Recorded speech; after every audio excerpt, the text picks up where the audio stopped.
Hello इस क्या हाल चाल। उम्मीद करता हूं आप लोग काफी अच्छे होंगे। और आज की इस वीडियो के अंदर हम लोग देखने वाले हैं how to study one day before exam. Exam से एक दिन पहले आपको कैसे पढ़ना है ये जरूरी नहीं है। एग्जाम से एक दिन पहले आपको क्या नहीं करना है, कौन सी बातों को ध्यान रखना है, किन बातों को फॉलो करना है, ये काफी ज्यादा इंपॉर्टेंट है। सो मैं उम्मीद करता हूं कि आपने अपना सिलेबस थोड़ा बहुत किया होगा, ठीक है, आपने 60% 70% सिलेबस किया होगा। सो ये वीडियो आपके लिए कंप्लीटली बनी है कि कैसे आपको रिवाइज करना है, किन बातों को ध्यान रखना है। मेक श्योर कि आप इस वीडियो को कंप्लीट देखो एंड तक, ताकि आपको सभी पॉइंट्स अच्छे से समझ आ जाए। सो वही सीधे बढ़ते हैं हमारी फर्स्ट पॉइंट की तरफ। जो हमारा फर्स्ट पॉइंट है वो है revise only from your notes. अब देखो यार, हमारा अगले दिन एग्जाम है, ठीक है। एग्जाम से एक दिन पहले आपके पास बहुत टाइम तो नहीं है, ठीक है, आपके पास 10 से 12 घंटे होंगे मैक्स टू मैक्स, क्योंकि आपको सोना भी है और भी काम होते हैं।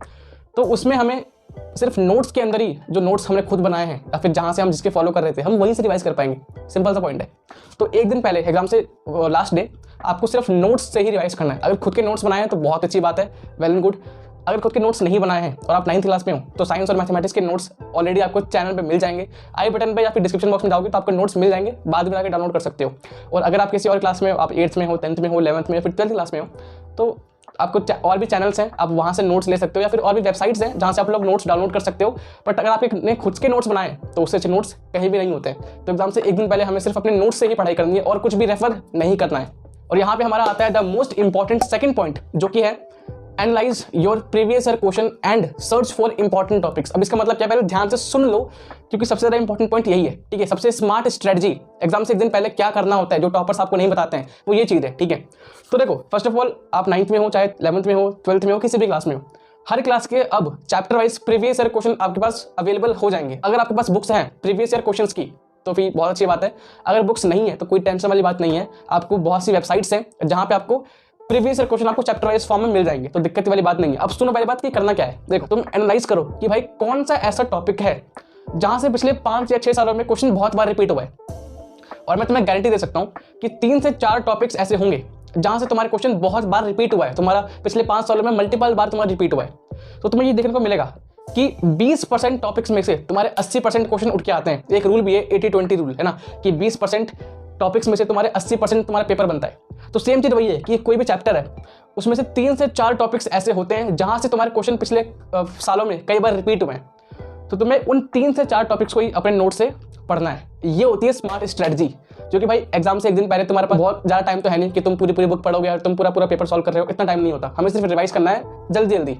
तो तुम्हें सिर्फ वो टॉपिक्स पढ़ना है नोट से जो कि तुम्हारे मल्टीपल टाइम रिपीट हुए एग्जाम में। जो हमारे अगली टिप है वो है avoid new questions and test papers. देखो, सिंपल सा रूल यार, एग्जाम से एक दिन पहले अगर आप बहुत ज्यादा क्वेश्चन सॉल्व करने के पीछे भागोगे तो आपको जो ऑलरेडी आता है आप वो भी भूल जाओगे।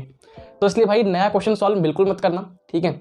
जो क्वेश्चन तुमने ऑलरेडी सॉल्व कर रखा है तुम्हारी टेक्स्ट बुक्स में से या फिर तुम्हारी प्रीवियस ईयर क्वेश्चन में, अगर तुमने ऑलरेडी सॉल्व कर रखा है तुम उनको ही दोबारा रिवाइज कर लो, बट नया क्वेश्चन बिल्कुल मत करना। क्योंकि नया क्वेश्चन करने जाओगे शायद हो सकता है तुमसे ना सॉल्व हो, या फिर तुम्हें बहुत ज़्यादा टाइम तो वहाँ पे वेस्ट कर दो। तो इससे अच्छा जो ऑलरेडी तुमने सॉल्व कर रखे हैं क्वेश्चन, उनको दोबारा एक बार रिवाइज कर लो, दोबारा लिख के देख लो, वो ज़्यादा बेटर रहेगा, ठीक है। इसके अलावा कोई भी नया टेस्ट पेपर नहीं सॉल्व करना, ठीक है। ये मत करना कि भैया मेरे दोस्त चिंटू ने नया पेपर भेजा है तो वो मैं सॉल्व करने लग जाऊँ। कोई भी नया टेस्ट पेपर, कोई क्वेश्चन पेपर, कोई भी कहीं से भी तुम्हें कुछ भी पेपर मिले, डोंट सॉल्व इट, ठीक है। वो तुम्हारा टाइम वेस्ट करेगा। जो तुम्हें आता है, जो तुमने पढ़ लिया, उतना ही काफ़ी, उतना ही सफिशिएंट है, ठीक है। बहुत बढ़िया। करते हैं अपनी फोर्थ पॉइंट की तरफ, जो कि है avoid chatting with your classmates. अपने सहपाठी और अपने परम मित्र से ट्राई करना कि थोड़ा सा चैटिंग वेटिंग मत करो, ठीक है। इससे क्या है, बहुत आपका नेगेटिव इंपैक्ट पड़ सकता है, ठीक है। मैं ये नहीं कह रहा कि पड़ेगा ही, पड़ सकता है, क्योंकि ज़्यादातर केसेस में क्या होता है कि तुम उससे चैट करोगे कि भाई तुमने कितनी प्रिपरेशन करी है, वो तुमसे कोई क्वेश्चन पूछेगा, तुम उससे कोई क्वेश्चन पूछोगे और बाई चांस अगर तुम्हें वो क्वेश्चन नहीं आया, तुम उसका आंसर नहीं दे पाए, भाई साहब कॉन्फिडेंस गिर जाता है। फिर जितना दुनिया नहीं समझती ना, उतना आदमी खुद को लूजर समझने लगता है। तो इसलिए ट्राई करना कि भाई चैटिंग वेटिंग थोड़ा सा अवॉइड करो, ठीक है। एग्जाम के बाद आराम से बातें कर लेना उससे, ठीक है। तो एग्जाम से एक दिन पहले ट्राई करो कि भाई चैटिंग वगैरह या फिर एग्जाम के बारे में बात करना अवॉइड करो, क्योंकि जितना तुम एग्जाम के बारे में बात करोगे उतना और तुम स्ट्रेस लोगे, उतना और तुम्हें नर्वसनेस तुम्हारी और बढ़ जाएगी। तो इसलिए ट्राई करना कि भाई आखिरी दिन चैटिंग वेटिंग अवॉइड करो। अब बात करते हैं अपनी आखिरी टिप की तरफ। आखिरी टिप है सिंपली कि भाई टेक प्रॉपर स्लीप। जितना पढ़ना था पढ़ लिया, जितना रिवाइज करना था कर लिया, अब फालतू का टेंशन नहीं लेना है।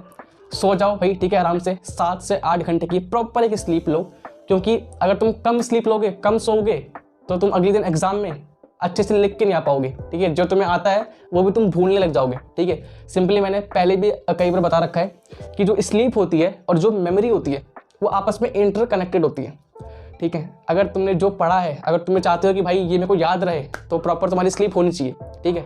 तो इसलिए अच्छी स्लीप लो ताकि जो तुम्हें आता है कम से कम तुम्हें एटलीस्ट वो ना भूल पाओ, ठीक है। तो इसलिए 7 से 8 घंटे की प्रॉपर स्लीप लो और आराम से चिल मारो भाई, ठीक है। एग्जाम अच्छा जाएगा तब भी कोई बात नहीं, एग्जाम बुरा जाएगा तब भी कोई बात नहीं, ठीक है। आराम से चिल मारो, पेपर दे के आओ। और अगर एग्जाम जैसे भी गए भूल जाओ कि एग्जाम हुआ था, ठीक है। एग्जाम देने के बाद जब तुम घर आओगे उस पेपर को छुपा दो, कहीं फेंक दो, कबाड़ी वाले को दे दो, ठीक है। कुछ भी करो बट भूल जाओ कि एग्जाम हुआ था। अब अगले एग्जाम की तैयारी करो या फिर आराम से रेस्ट करो।